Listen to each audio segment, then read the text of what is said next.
Bankruptcies are absolutely soaring in Canada, and retirement is becoming a distant memory for most Canadians and most people in the Western world. So let's get right into this and see what's going on. So bankruptcies are soaring, but especially in Canada. This is a really bad sign for the labor market. It's a bad sign for the economy entirely, but it's a really bad sign. And the reason why I say that is because when you look at private debt to GDP, it's one of the highest metrics when you look at Canada. Like, private debt to GDP is over 260%. It even surpasses household debt to GDP, which is over 100%, and still completely insane. So bear that in mind, and let's continue on here and see what the Financial Post is saying about this. So the number of businesses that filed for insolvency was at the highest in 13 years. Okay, 13 years. So that puts us back to 2012. Was that a brilliant time when the economy was absolutely ripping higher? No, it was 5 years after the financial crisis, essentially. And it was when a lot of businesses were still struggling, especially those that were in debt. So it's very interesting. So according to the figures out last week from the Federal Office of the Superintendent of Bankruptcy, filings rose 35% in the fourth quarter from the third, and more than doubled compared to the same quarter a year ago. And you've got to see this in a chart. We covered this the other week, but it's just a crazy story. And I think it's just not getting enough coverage on the mainstream. Bankruptcies, look at this. Look at this. I mean, you really have to pull out the chart to make it look any better. And even then, it just does not look better. Look at this. You have to go all the way back to when? Around the financial crisis. Of course, that was when the economy was absolutely booming, guys. Everything was absolutely fine and nothing is possibly going wrong here, is it? I mean,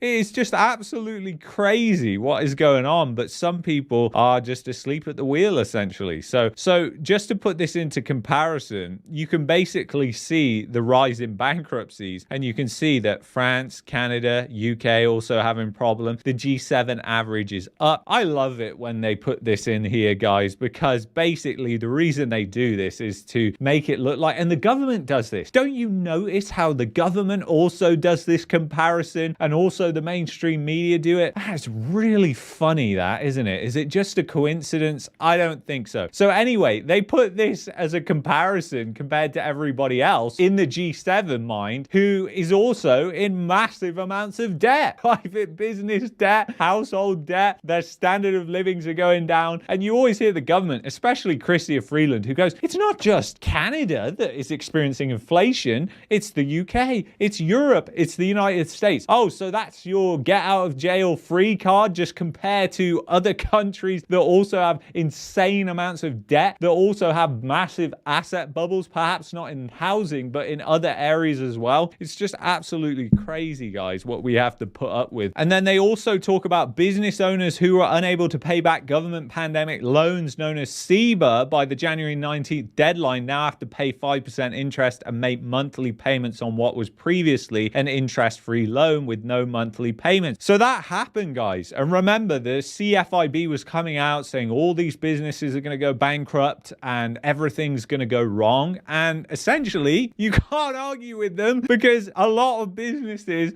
are going bankrupt right now in Canada. The data backs that up. If you put that on a 1-year chart, it looks absolutely insane. Put it on a 5-year chart, it looks absolutely insane. But the government, if they put it on a 25-year chart, I'm sure they'll be going, oh, well, it's not as bad as it was after 2008. I mean, it's just absolutely ludicrous. And now I want to show you this, guys, because this is crazy. And basically it shows how economies have shifted, and Canada's shifted right into last place. Oh, what a great job this government is doing. And what a great job the banking system is doing as well, because it's not just the government. It's a combination of the government, the oligarchs in the banking system, and the massive corporations that essentially control control this country. This is the cost of corruption. And I don't think if you change one government, one politician, you're going to influence this massively, because it is ingrained into Canada right now. And we've seen this happen, come on, slowly over the past 20 years. It hasn't just been the past 8 years, believe it or not, even though certain politicians would have you believe that. But anyway, this is what's essentially happened. If you look at Canada in 1993, it was nearly in last place. Then it disappeared entirely off the chart, and now it's back 2023 at the bottom here, so not doing very well. You can see how China has advanced. You can see how Japan has declined, Germany up, because basically Germany just overtook Japan. Japan now in recession. UK's in recession as well. They pretty much stagnated until 2008, and now they're coming down as well. Italy going down. So you can definitely see how different economies have performed, and it's an interesting visual just for that. And now I want to show you this, because this is crazy as well, but it's not really when you think about it. So a massive survey, in fact, one of the biggest surveys done, shows that most people cannot afford to retire. And I think this is a ticking time bomb right now. By the time people my age get to retirement, I mean, I don't even think that retirement will exist. I mean, I think the government pension will probably buy you a loaf of bread at that point. If you look at its purchasing power and how it's declined over the past, 30 years, it's really not what it used to be. And the same is true in England. The same is true in the United States as well. So retirement out of reach for almost 40% of working Canadians over 50. I mean, look at this, guys. Canadians are moving to Mexico, chasing a better life, not a pipe dream. And the reason why is because they can't even afford, number one, to retire in Canada. So they have to go. I was chatting to Angelo, who follows this channel and is a friend, and I was basically saying to him the other day, I was saying the snowbird is turning into a tropical bird, because in the past, Canadians were able to afford to be snowbirds, but that is not happening anymore. People cannot afford to do that, and especially with the housing bubble declining as well, they need to sell and get out. So obviously that creates essentially a pyramid scheme, because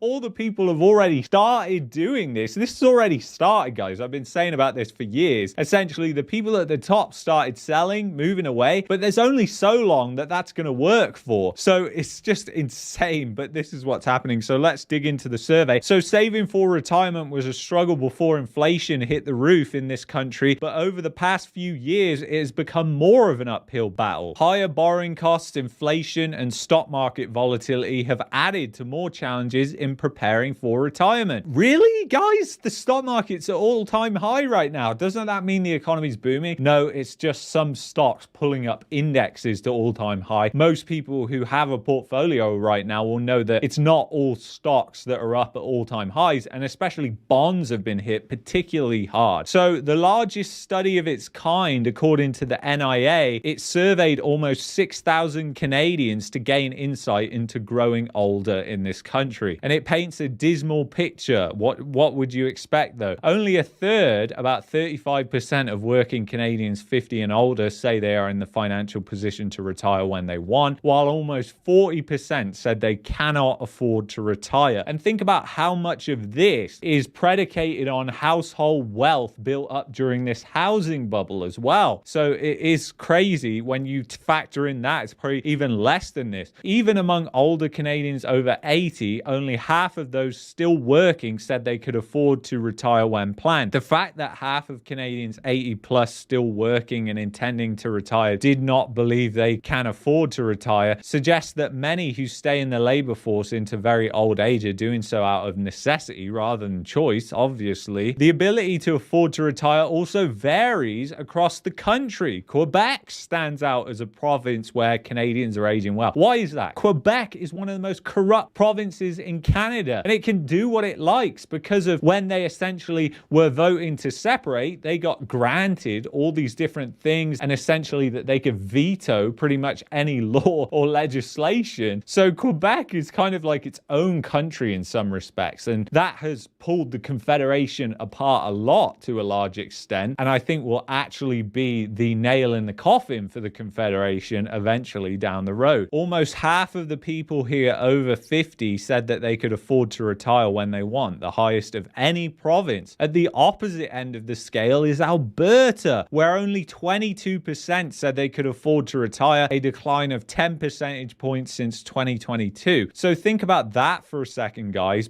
and think of what this says about especially the economy of Alberta. And not only that, guys, it's not housing prices, obviously, because if you compare Quebec to Alberta, the housing prices are actually relatively similar. But Albertans in particular are at the other end of the scale in terms of being able to retire. So that tells you a lot. And it's no surprise that I see a lot of people from Alberta in these places like Mexico, Costa Rica, Panama, Nicaragua, all these places in Central America that are much cheaper to live than here in Canada. So it's very interesting. I mean, part of the reason for this as well is inflation, guys. I've been over this before, but really a lot of people don't understand the dynamic. If the government is lying to you with the inflation numbers, your purchasing power is declining. It's wiping out any gains in your retirement portfolio. And that has been the case. And it has allowed rates to be low when they should actually be high, like for the past decade, for instance, where inflation has actually been running hot. It's not just a thing of the past 4 years. It's just that we've had low rates. So that means low returns for things like bonds in terms of yield. That means it's harder to find investments where you're getting a safe yield. And that's why people go into things like the property market chasing yield, which then causes financial bubbles. You've also got the household extremely leveraged, although at the older end of the spectrum, it's less leveraged, but people are certainly relying on household debt and everything like that. You've got private businesses, so people who own businesses, highly indebted as well. So you've got a myriad of different things that are causing this, and it's very, very bad because it's going to get a lot worse, guys. Let's face it. So anyway, if you are looking for a video about CPP, check out this video right here. Very, very interesting to see what that holds. If you are looking for a VPN to get around Trudeau's censorship laws, go to expressvpn.com/marketmania. Thank you so much for watching this video, and I will see you in the next.